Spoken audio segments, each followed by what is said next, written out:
63ാമത് സംസ്ഥാന സ്കൂൾ കലോത്സവത്തിന്റെ ഒരു പകൽ അവസാനിക്കുമ്പോൾ കലാകിരീടത്തിനായി കണ്ണൂരും കോഴിക്കോടും തമ്മിലുള്ള ഇഞ്ചോടിഞ്ച് മത്സരമാണ് നടക്കുന്നത്. 180 പോയിന്റുമായി കണ്ണൂരും കോഴിക്കോടും ഒപ്പത്തിനൊപ്പമാണ്. VS രഞ്ജിത്തുണ്ട് വിശദാംശങ്ങളുമായി.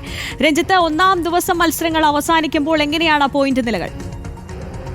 ആര്യ, 63ാമത് സംസ്ഥാന സ്കൂൾ കലോത്സവത്തിന്റെ ഒരു പകൽ അവസാനിക്കുമ്പോൾ കോഴിക്കോടും കണ്ണൂരും തമ്മിലുള്ള ഇഞ്ചോടിഞ്ച് പോരാട്ടം എന്ന് പറയേണ്ടി വരുന്നു. ഒപ്പത്തിനൊപ്പം 180 പോയിന്റുമായി കോഴിക്കോടും കണ്ണൂരും ഒപ്പത്തിനൊപ്പമാണ്.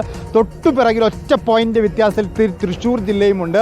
മുഖ്യമന്ത്രി പറഞ്ഞ പോലെ ഇതൊരു കിടമത്സരത്തിന്റെ വേദിയല്ല, പക്ഷേ മത്സരത്തിലേക്കും അത് സ്കൂളുകൾ തമ്മിലുള്ള മത്സരത്തിലേക്കും ജില്ലകൾ തമ്മിലുള്ള മത്സരത്തിലേക്കുമൊക്കെ പോകുമ്പോഴാണ് അതിൻ്റെ ഒരു സൗന്ദര്യം. ഇന്ന് വളരെ ഗ്ലാമർ ഐറ്റംസ് ആയിട്ടുള്ള സംഘനൃത്തം, ഒപ്പന തുടങ്ങിയ മത്സരങ്ങളും ചാക്യാർകൂത്ത് ഉൾപ്പെടെയുള്ള മത്സരങ്ങളുണ്ടായിരുന്നു. കഥാപ്രസംഗവും പ്രസംഗം പോലുള്ള ഓഫ് സ്റ്റേജ് ഐറ്റംസ് ഉണ്ടായിരുന്നു. അങ്ങനെ എല്ലാം കൊണ്ടും 25 വേദികളിലായി മത്സരങ്ങൾ ഗംഭീരമായി നടന്നു.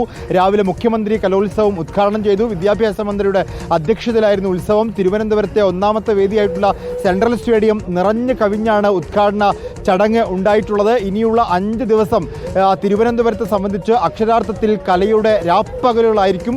ഒരു വൈഭവോത്സവം തന്നെ നടന്നുകൊണ്ടിരിക്കുന്നു എന്ന് പറയേണ്ടിയിരിക്കുന്നു.